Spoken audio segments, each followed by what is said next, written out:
Si le tapis rouge est bien visible, il ne sera déroulé que ce mardi 8 mai à 14h30, sur les marches du Palais. L'affiche du festival, tirée de Pierrot le Fou de Jean-Luc Godard, a été hissée dès dimanche. L'actrice australienne Cate Blanchett et les 8 autres jurés, 4 femmes et 4 hommes, chargés d'attribuer la Palme d'Or le 19 mai, étaient attendus lundi soir dans les salons de l'hôtel Martinez, pour leur premier dîner. Pendant ce temps, au Palais des Festivals, les techniciens s'affairent pour dérouler des câbles et procéder aux derniers réglages, dans des salles encore désertes. Côté sécurité, seuls les policiers en tenue chargés de la haie d'honneur sur le tapis rouge pour les cérémonies d'ouverture et de clôture étaient visibles lundi matin.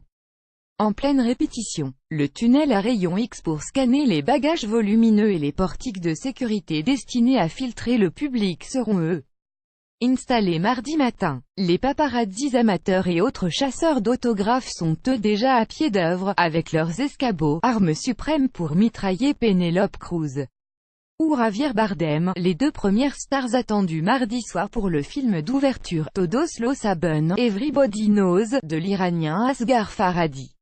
Après le couple espagnol, ils n'auront que peu de vedettes à se mettre sous l'objectif. Les stars seront derrière les caméras, comme le revenant américain Spike Lee. Avec BlacKkKlansman, ou Godard, en compétition pour la Palme avec son livre d'images.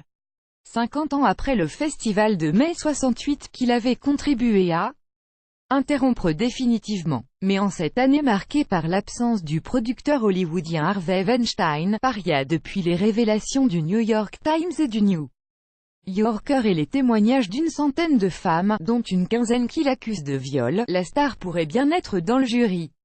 Avec Cate Blanchett, devenue l'une des figures de proue de la lutte contre le harcèlement sexuel dans le 7e art. Ce thème sera incontournable, avec un engagement du festival. Chaque festivalier recevra un flyer rappelant qu'à Cannes, ce sera « comportement correct exigé » avec la mention d'un numéro de téléphone pour toute victime ou témoin de harcèlement sexuel, et le rappel des peines maximales, 3 ans de prison et 45 000 € d'amende. Autre cible cette année au festival, les selfies. Interdits sur le tapis rouge. En cause, selon le délégué général du festival, Thierry Frémaux, la trivialité de cette pratique, et le ralentissement que cela provoquait. Pour Reed Hastings, le patron de Netflix, la question ne se posera pas. Après avoir eu 2 films en compétition en 2017, la plateforme de vidéo par abonnement a décliné l'invitation, refusant de se plier aux règles de diffusion en France. Mais Cannes aura d'autres pépites à offrir, d'Asie et du Moyen-Orient notamment. Sur les 21 cinéastes en compétition officielle, 3 femmes seulement, mais 10 nouveaux venus.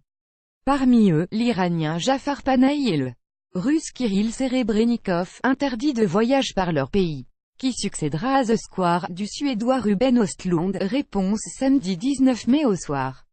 Le film maudit de Terry Gilliam sur Don Quichotte fera-t-il la clôture du Festival de Cannes?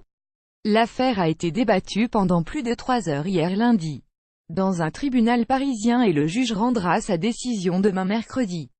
Le tribunal de grandes instances de Paris a examiné en urgence la requête d'un producteur portugais qui veut interdire la projection cannoise de L'homme qui tua Don Quichotte de Terry Gilliam.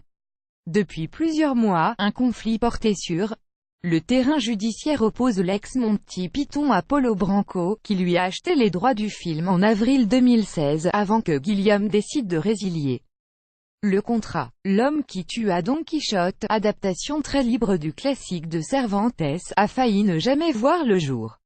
En 2000, le réalisateur britannique avait dû abandonner le tournage en raison des problèmes de dos de l'acteur Jean Rochefort et de pluies diluviennes. Ce fiasco a fait l'objet d'un documentaire Lost in La Mancha, 2002.